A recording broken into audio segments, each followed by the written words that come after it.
terminer avec Blackbird d'Olivier Saugan, que j'ai découvert moi l'année dernière au Salon des Livres à Paris, qui est un jeune auteur gabonais, qui a son premier roman Blackbird paru chez La Doxa, que va nous présenter Grâce. C'est très facilement accessible pour ceux qui se poseraient des questions sur l'accessibilité.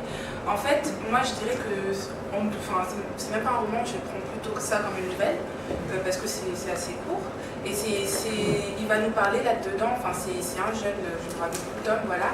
Tom, un jeune étudiant à Paris, un jeune étudiant journaliste à Paris, qui en rentrant chez lui, va faire une découverte très surprenante à son balcon. Il va découvrir a priori un pigeon mort. Donc de là va partir toute notre histoire. Il arrive à ce balcon, il découvre ce pigeon et il se rend compte que ce pigeon a quelque chose d'anormal.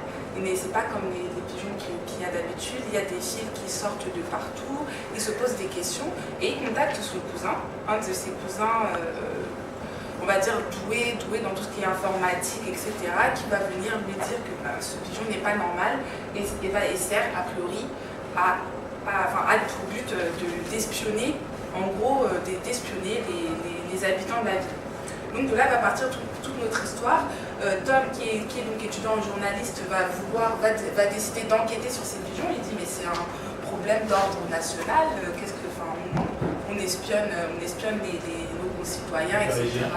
Les Parisiens, c'est absolument anormal. Qui peut bien faire ça qui peut bien faire ça et pour quelle raison?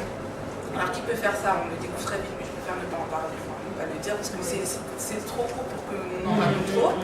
Donc qui fait ça et pour quelle raison? On va le découvrir très vite et on va partir avec lui donc, on va mener l'enquête, découvrir le pourquoi du comment ça se passe.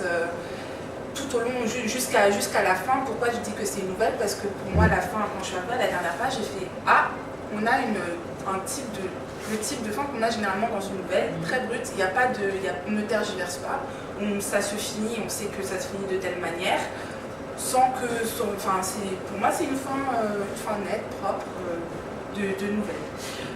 Ensuite, compte tenu de ce que moi personnellement j'ai pensé de ce livre, c'est que je pense que ça se ressent que c'est un premier roman, c'est pas toujours évident. C'est pas mauvais, mais je pense que ça peut s'améliorer. Disons qu'il y a des choses un peu. C'est parfois un petit peu bancal sans que ça dérange forcément le lecteur. Mais ça se sent que c'est un premier roman, mais c'est pas mauvais. C'est pas... Non. On a lu des premiers romans qui sont moins convaincants en fait. Oui, voilà. On a lu des premiers romans qui sont moins convaincants. Moi, je me suis jamais essayée à l'écriture, donc c'est peut-être un peu facile pour moi de dire ça. Mais on sent quand même que de temps en temps, on pourrait corriger 2-3 petites phrases. On n'aurait peut-être pas mené l'intrigue comme ci, comme ça. Mais grosso modo, ça se tient. Je l'ai lu, c'était sympathique. J'en retiens même une petite leçon de vie, quelque part. Donc honnêtement, voilà ce que... toute petite, mais j'en retire quand même quelque chose et de cette lecture, donc ça me va. Moi, pareil, il ne m'a pas déplu non plus. Effectivement, pour un premier essai, je pense qu'il a été assez prudent. Je vais juste terminer en disant, à la fin de ce livre, on regarde peut-être, on voit peut-être les pigeons parisiens d'une autre façon. Donc, on va clore la première partie de cette rencontre. Je vais juste rappeler donc les œuvres aujourd'hui. Gauze debout payé chez Nouvelle Attila, Blackbird d'Olivier Saugan chez La Doxa, Mamadou Samb, Les larmes de la reine chez Théam, Copano Matlois, Coconut chez Actes Sud, et l'entraîne des favoris l'après-midi, Snapshot, nouvelle voix du Ken Prize chez Zulma.